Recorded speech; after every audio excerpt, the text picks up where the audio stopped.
তো এর আগে আমরা অ্যারিথমেটিক অপারেটর, অ্যাসাইনমেন্ট অপারেটর সম্পর্কে জেনেছি। তো আজকে আমরা দেখব কম্পারিজন অপারেটরস।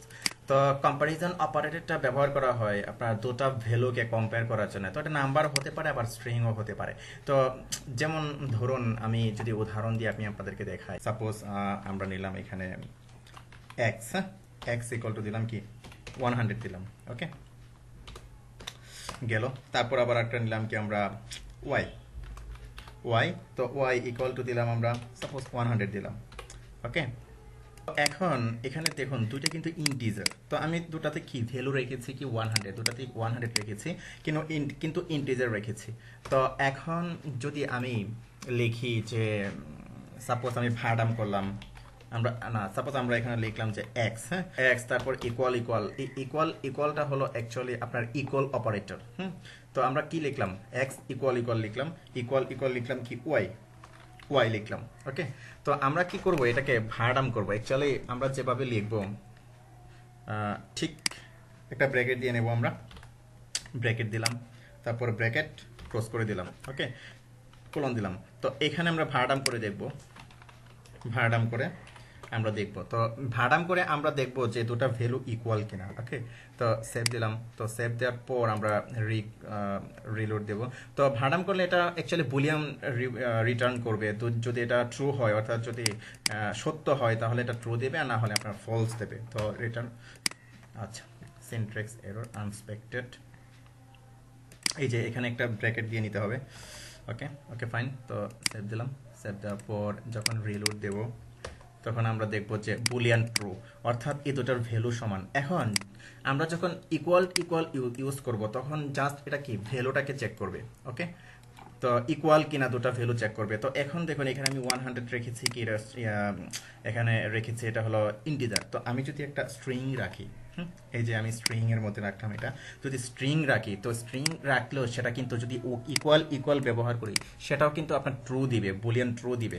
কারণ হলো দুটার ভ্যালু কিন্তু সমান, এই যে বুলিয়ান ট্রু দিল।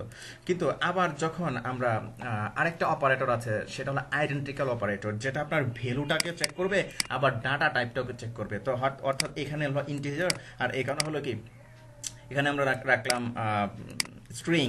তো দুটা জিনিসই আপনার সমান হতে হবে, আরেকটা ইকুয়াল দিলাম, অর্থাৎ আইডেন্টিক্যাল যেটা। তো যখন আইডেন্টিক্যাল হবে, যখন অর্থাৎ তিনটা ইকুয়াল আপনি যখন দেবেন, তখন অবশ্যই এটা ডাটা টাইপ এবং ইয়েটা ভ্যালুটা তাকে সে চেক করে নেবে। তো যেমন ধরুন এখানে আমরা কি দিয়েছি, একটা নিয়েছি ইন্টিজার, একটা নিয়েছি স্ট্রিং, হ্যাঁ। তো যদি ডাটা টাইপ দুটা সমান না হয়, অর্থাৎ এটাও যদি স্ট্রিং হয়, এটা যদি স্ট্রিং হয়, এটাও স্ট্রিং হতে হবে, তাহলে সেটা ট্রু দিবে। তা না হলে কি এটা ফলস দিবে। যেমন ধরুন আমি যদি এটাকে রিলোড দিই, এখানে কিন্তু ফলস, এই যে ফলস রিটার্ন করছে। কারণ কি, এটার ভ্যালু দুটা সমান ঠিক আছে, কিন্তু ডাটা টাইপ কিন্তু দুটার ভিন্ন। এটা হলো ইন্টিজার, এটা হলো কি স্ট্রিং। তো আপনাকে অবশ্যই দুটাকে স্ট্রিং করে দিতে হবে, অথবা কি করতে হবে, দুটাকে ইন্টিজার করে দিতে হবে। যেমন আমি দুটাকে স্ট্রিং করে দিলাম, স্ট্রিং করে দেওয়ার পর যখন আমি রিলোড দিলাম, তো রিলোড দেওয়ার পর দেখা যাবে কি এই যে ট্রু রিটার্ন করছে। তো যখন আমাদের ডাটা টাইপ এবং ভ্যালু দুটাই যখন আমাদেরকে কম্পেয়ার করার প্রয়োজন পড়বে, তখন আমরা ব্যবহার করবো কি এই আইডেন্টিক্যাল অপারেটরটা, অর্থাৎ এই যে তিনটা ইকুয়াল আমরা ইউজ করব। তো তারপরে আসুন যে নট ইকুয়াল, ওকে। তো নট ইকুয়ালটা হলো, যেমন ধরুন আমরা দিলাম যে দুটা ইকুয়াল কিনা। যেমন ধরুন একটা আমি রাখলাম ইন্টিজার, একটা রাখলাম স্ট্রিং। তো এখানে তো দুটা ইকুয়াল কিনা, আমরা এটা দেখবো। তো নট ইকুয়ালটা হলো জাস্ট এক্সক্লামেশন, একটা ইকুয়াল টুর আগে একটা এক্সক্লামেশন চিহ্ন আমরা দিয়ে নেব। তো দিয়ে নেওয়ার পর আমরা যখন এটাকে সেভ দিয়ে আমরা রিলোড দেবো, তো তখন আমরা দেখবো যে ফলস, কারণ কি দুটা ইকুয়াল না, অর্থাৎ দুটা সমান না। একটা হলো আপনার ইন্টিজার, আর একটা হলো কি স্ট্রিং। তো নট ইকুয়ালটা আমরা এভাবে আমরা চেক করতে পারি, ওকে। তারপরে আবার নট ইকুয়ালটা আবার আরেকভাবে আপনি চেক করে নিতে পারেন। যেমন ধরুন আমরা লিখতে পারি, এই যে এরকম লিখতে পারি আমরা, এই যে একেবারে এই যে স্মলার দেন গ্রেটার দেন, দুটো এভাবেও লিখতে পারি। আবার কি এক্সক্লামেশন ইকুয়াল টু দিয়েও লিখতে পারি। তো সেভ দিলাম, সেভ দিয়ে যখন আমরা আবার রিলোড দিলাম, তো আমরা দেখবো কি বুলিয়ান ফলস, অর্থাৎ আমরা নট ইকুয়ালটা দুভাবে লিখতে পারি। আশা করি বুঝতে পেরেছেন। তো তারপর আবার এই যে আমরা আইডেন্টিক্যাল দিয়েছিলাম, তাই না। ইকুয়াল ইকুয়াল ইকুয়াল, তিনটা ইকুয়াল আইডেন্টিক্যাল দিয়েছিলাম। ঠিক তেমনইভাবে নট আইডেন্টিক্যালের জন্য আমরা যেরকম করেছিলাম নট ইকুয়াল, এখানে জাস্ট আপনি এক্সক্লামেশন দিয়ে দিবেন। ওকে, তারপরে আরও আছে যেমন স্মলার দেন, গ্রেটার দেন, যেমন আমি এটা দিলাম কি গ্রেটার দেন দিলাম। তো 100 যদি এখানে সাপোজ আমি কমিয়ে দিলাম, সাপোজ আমি 10 দিলাম, তো 100 যদি 10 থেকে বড় হয় তাহলে সে কি ট্রু রিটার্ন করবে যদি ভাড়ান করি। যেমন আমি দিলাম এখানে রিলোড দিলাম কি ট্রু। আবার যদি সাপোজ আমি 100 মানে এক্স যদি বড় হয় ওয়াই থেকে তাহলে কি ট্রু রিটার্ন করবে।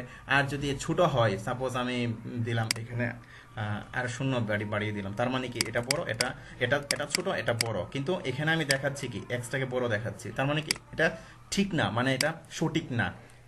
তো যদি এরকম হয় তখন কিন্তু আপনার ফলস রিটার্ন করবে, এই যে ফলস রিটার্ন করেছে। আশা করি বিষয়টা বুঝতে পেরেছেন।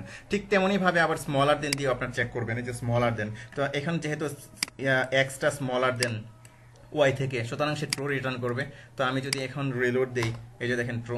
তো এভাবে আপনারা দেখবেন, এভাবে আপনারা প্র্যাকটিস করবেন। তারপর আবার আছে যে greater than or equal, greater than or equal কিনা। যেমন সাপোজ আমি দিলাম এখানে গ্রেটার দেন, তারপরে আবার দিলাম ইকুয়াল টু, গ্রেটার দেন এবং ইকুয়াল কিনা, এটা আপনি কিভাবে চেক করবেন? তো আপনি জাস্ট কি করবেন, এই দুটো ভ্যালু সমান করে দিবেন, তাহলে কি এটা ট্রু রিটার্ন করবে। যেমন আপনার সমানও হতে পারে এবং গ্রেটার দেনও হতে পারে। যেমন 100 আমরা যদি ভাড়াম করি এটা ট্রু রিটার্ন দিবে, এই যে ট্রু। ওকে, ঠিক তেমনই ভাবে আবার স্মলার দেনের ক্ষেত্রেও ঠিক একই রকম। যেমন যদি স্মলার দেন করে দিই, স্মলার দেন ইকুয়াল টু, তারপরও কি এটা ট্রু রিটার্ন করবে, মানে ইকুয়ালও হতে হবে, তারপর তাকে আবার স্মলার দেনও হতে হবে। তো এখন যদি আমি রিলোড দেই, দেখবো যে কি ট্রু। ওকে, আশা করি বুঝতে পেরেছেন। তো আজকে আমরা দেখলাম যে কম্পারিজন অপারেটরগুলো কিভাবে কাজ করে। তো পরবর্তীবার আমরা দেখবো যে ইনক্রিমেন্ট এবং ডিক্রিমেন্ট অপারেটরটা কিভাবে কাজ করে। তো ওকে, ধন্যবাদ।